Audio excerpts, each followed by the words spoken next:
everyone, my name is Goh Jayden. I have visited to the National Science Center on Tuesday. Today I will be showing my project. My project is a bicycle. The inventor of a bicycle is Patrick Macmillan.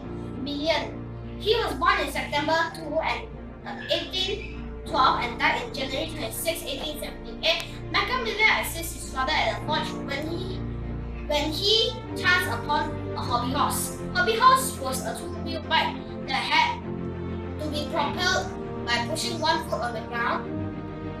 Upon completion, he realized what a radical improvement it would be if he could propel it without putting his feet on the ground. On 1839, Macmillan had applied a crank to his machine, making the world's first pedal cycle. The machine also included a wooden frame and iron tire wheels. Let me show you my project.